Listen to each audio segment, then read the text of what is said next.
Your project schedule doesn't come into focus until you assign resources to tasks. How many resources you assign, their work schedule and availability for your project all affect how long tasks take. Project offers several methods for assigning resources to tasks.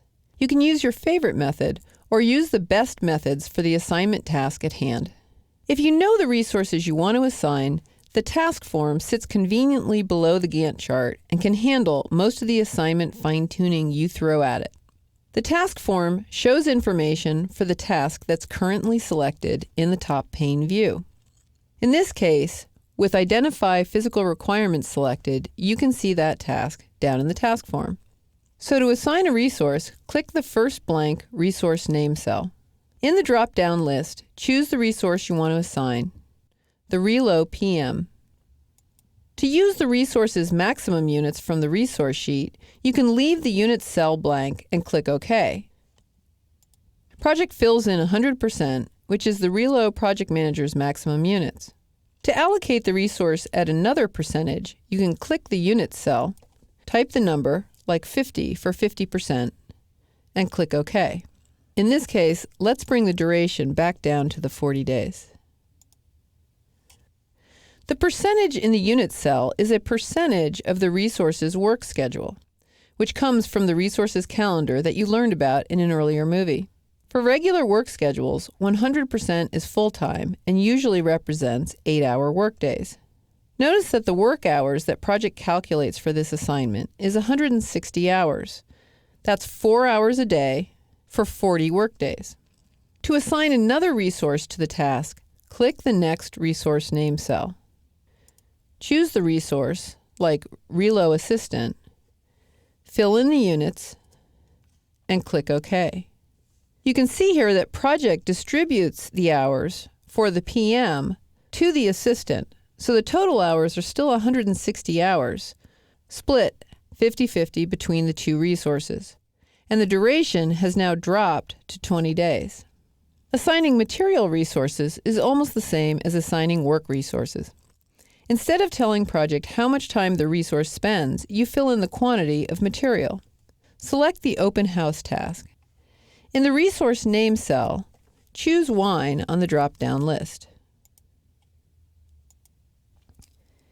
In the units cell, type the quantity of wine based on the material label you defined in the resource sheet. In an earlier movie, you set the wine resource units to gallons, so if you type 20, you assign 20 gallons of wine to the open house. And you can see that Project fills in the label when you click OK. The Assign Resources dialog box has several tricks up its sleeve. Click the Resource tab. Actually, select this task, and then click Assign Resources. You can drag the Assign Resources dialog box out of the way so you can see what you're doing. It stays where you put it, and it stays open until you move it or close it. The Assign Resources dialog box is one of the few that can stay open while you do other things in Project. You can also use this dialog box to look for specific types of resources or for resources with enough available time. In the task view, select the task you want to assign resources to. Walk through Office in this example. In the Resource Name column, click the resource that you want to assign. In this case, the Relo PM, and click Assign. Several things happen. The resource you clicked jumps to the top of the list, and a check mark appears next to the resource name. The Units cell fills in with the resource's maximum units, and the cost of using the resource for the work hours shows up in the Cost cell. If you want to change the units, type the percentage in the Units cell. To assign several resources at the same time, click the first resource name, then Control-click the other resource names. In this case, I'll click the Office Manager and the Relo Assistant. When I click Assign, all the selected resources move to the top of the list with a check mark to show their assignment to the task. If you have tons of resources on your project, you can filter the resource names in the Assign Resources dialog box to look for the resources you want. If you don't see the resource list options, for example, when it's collapsed like this, click the plus to display them.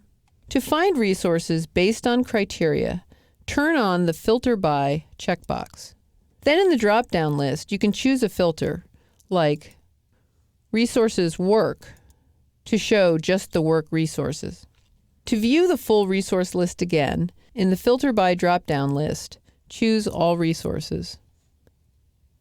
The Available to Work checkbox helps you find people who have time available between the task's start and finish date. You can turn on the Available to Work checkbox, and then in the Available to Work box, type the time you need from a resource, like 16H for 16 hours.